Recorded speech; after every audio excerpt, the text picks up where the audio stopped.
नमस्कार, next IAS Hindi के चोटी अंक में आपका स्वागत है।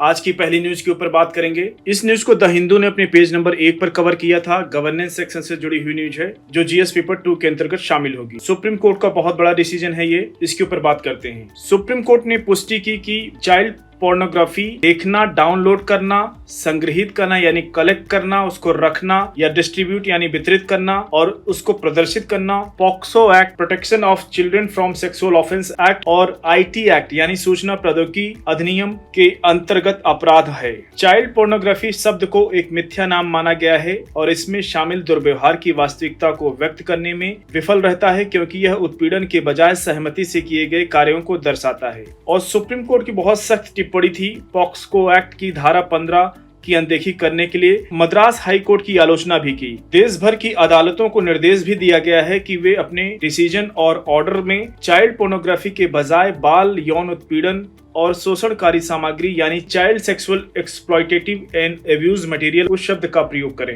निर्णय में आईटी एक्ट यानी इंफॉर्मेशन टेक्नोलॉजी एक्ट की सेक्शन 67B पर भी प्रकाश डाला, जो ब्राउजिंग एवं कब्जे सहित अश्लील सामग्रियों से संबंधित विभिन्न कार्यों को दंडित करने का प्रावधान करता है। 200 पृष्ठों के डिसीजन में सुप्रीम कोर्ट ने यह भी कहा कि इंटरनेट पर चाइल्ड पॉर्न सामग्री को किसी उपकरण पर स्टोर किए बिना देखने, वितरित करने या इंटरनेट पर प्रदर्शित करने का कोई भी कार्य पॉक्सो एक्ट की धारा 15 के अनुसार सामग्री रखना माना जाएगा, जिसकी हम लोग ऑलरेडी चर्चा कर चुके हैं। इंपॉर्टेंट डिसीजन है। आगे बढ़ेंगे हम लोग अगली न्यूज की ओर। इस न्यूज को द हिंदू ने कवर किया था पेज नंबर 12 पर और ये गवर्नेंस सेक्शन से जुड़ी हुई न्यूज है जो जीएस पेपर 2 के अंतर्गत, साथ ही जीएस पेपर 3 के अंतर्गत इंटरनल सिक्योरिटी से भी ये न्यूज जुड़ेगी। न्यूज ये है कि मणिपुर में एथनिक वायलेंस यानी जाति हिंसा जारी रहने के कारण केंद्र और राज्य सरकारें 30 सितंबर को समाप्त हो रहे इसके 6 महीने के एक्सटेंशन यानी विस्तार से पहले अफस्पा यानी सशस्त्र बल विशेषाधिकार अधिनियम, arm force special privilege act की समीक्षा कर रही है। जैसा कि हम लोग जानते हैं कि अफस्पा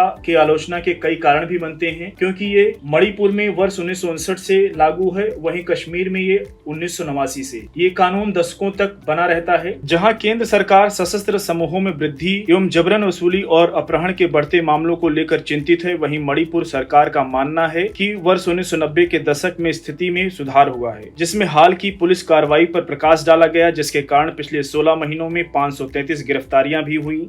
अब बात करते हैं कि अफस्पा एक्ट का उद्देश्य क्या है। ये देखिए, किसी क्षेत्र को अशांत यानी डिस्टर्ब क्षेत्र घोषित करने, गैर कमीशन अधिकारियों या उससे ऊपर रैंक के अधिकारियों को अधिकार देना होता है। इसके अंतर्गत अफस्पा के विवादित जो प्रावधान है वो उसकी सेक्शन 3 है। इसके अंतर्गत केंद्र सरकार को किसी क्षेत्र को अशांत क्षेत्र यानी डिस्टर्ब एरिया घोषित करने का अधिकार मिल जाता है। सेक्शन 4 के अंतर्गत सशस्त्र बलों को विशेषाधिकार दिए जाते हैं। इसके अंतर्गत कमीशन्ड अधिकारी, वारंट ऑफिसर, गैर कमीशन अधिकारी को अधिकार दिए जाते हैं। इससे कई जुड़ी सेक्शन भी हैं। अफस्पा सशस्त्र बलों और अधिनियम के अंतर्गत डिस्टर्ब यानी अशांत क्षेत्रों में तैनात केंद्रीय सशस्त्र पुलिस बलों को कानून का उल्लंघन करने वाले किसी भी व्यक्ति को मारने, बिना वारंट के किसी भी कैंपस यानी परिसर में तलाशी लेने, गिरफ्तार करने की निर्बाध शक्ति देता है ये एक्ट, एवं केंद्र सरकार की मंजूरी के बिना अभियोजन एवं कानूनी मुकदमों से सुरक्षा सुनिश्चित करता है। केंद्र एवं राज्य सरकारें दोनों अफस्पा के विषय में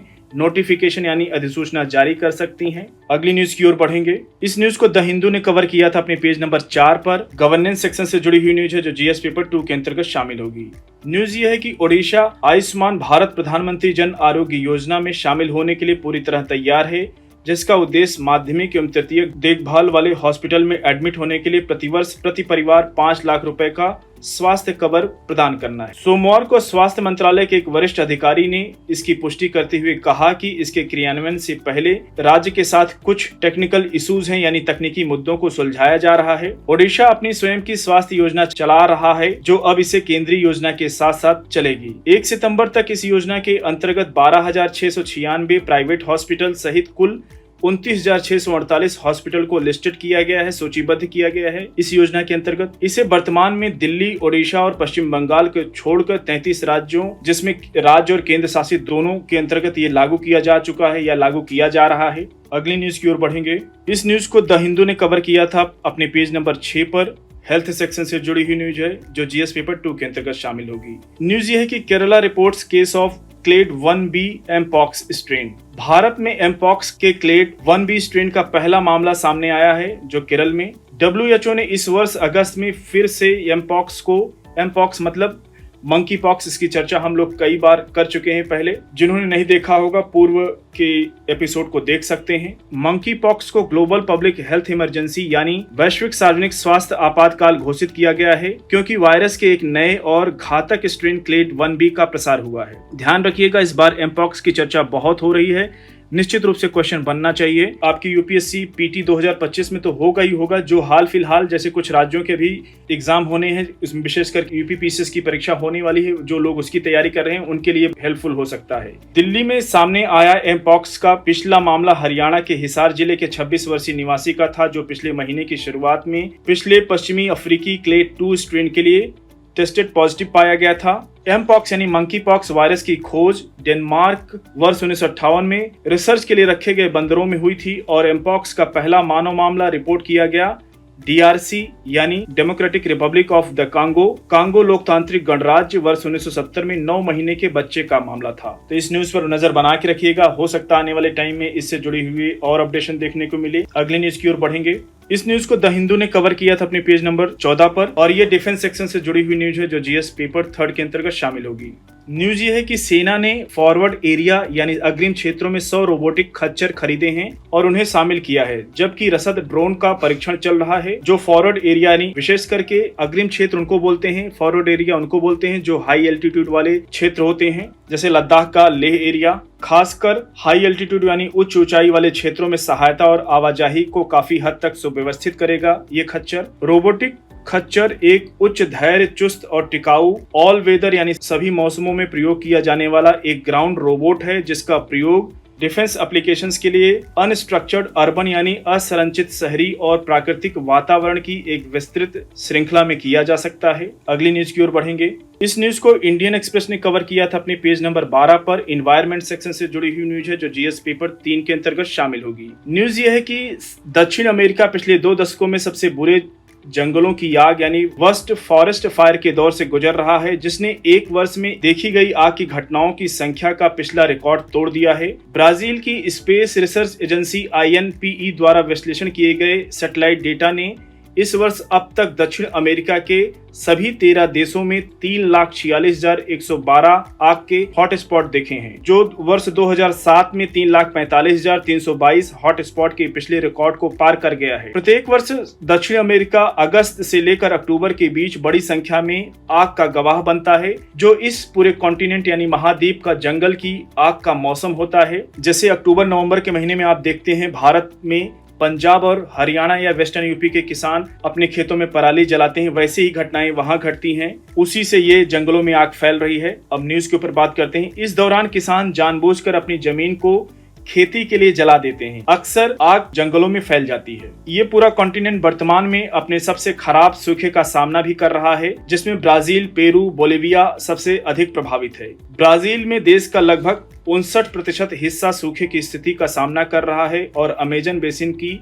नदियां ऐतिहासिक रूप से कम स्तर पर बह रही हैं। ध्यान रखिएगा, ब्राजील, पेरू और बोलिविया या पूरा साउथ अमेरिका की ज्योग्राफी को देख लीजिएगा, फिजिकल मैप, पॉलिटिकल मैप, क्योंकि इससे जुड़ा हुआ क्वेश्चन यूपीएससी पूछ सकता है, निश्चित रूप से पूछेगा। जो चर्चा में है वही पर्चा में होता है। एल निनो की घटना द्वारा उत्पन्न ड्राई कंडीशन यानी अत्यधिक शुष्क परिस्थितियों ने पूरे क्षेत्र में आग को फैलाने में अहम भूमिका निभाई है और ये चिंताजनक स्थिति है पूरे विश्व के लिए। अगली न्यूज की ओर बढ़ेंगे। इस न्यूज को इंडियन एक्सप्रेस ने कवर किया था अपने पेज नंबर 12 पर। हेल्थ सेक्शन से जुड़ी हुई न्यूज है, जो जीएस पेपर 2 के अंतर्गत शामिल होगी। न्यूज ये है कि why dengue cases have surge this year. Bharat भर के शहरों में डेंगू के मामलों में वृद्धि की रिपोर्ट के अनुसार इस वर्ष दुनिया भर में रिकॉर्ड संख्या में मामले सामने आए हैं, जिसमें ब्राजील और अन्य दक्षिण अमेरिका देश सबसे अधिक प्रभावित हुए हैं। WHO के डेटा से पता चलता है कि डेंगू के मामलों की संख्या साल दर साल बढ़ रही है। अगर इसको समराइज फॉर्म में बात करें तो डेंगू वायरस मुख्य रूप से एडीज एजिप्ट मच्छर द्वारा मनुष्यों में फैलता है, और जबकि कई मामले बिना लक्षण वाले या हल्के होते हैं। सीवियर डेंगू यानी गंभीर डेंगू से शॉक यानी सदमा और सीवियर ब्लीडिंग यानी गंभीर रक्तस्राव या ऑर्गन इम्पेयरमेंट यानी अंग क्षति भी हो सकती है। तो साथियों, आज के एचओडी अंक को यहीं पर समाप्त करते हैं। मिलते हैं नेक्स्ट अंक में कुछ और इंपॉर्टेंट न्यूज के साथ। तब तक जुड़े रहिए नेक्स्ट आइस हिंदी के साथ। धन्यवाद।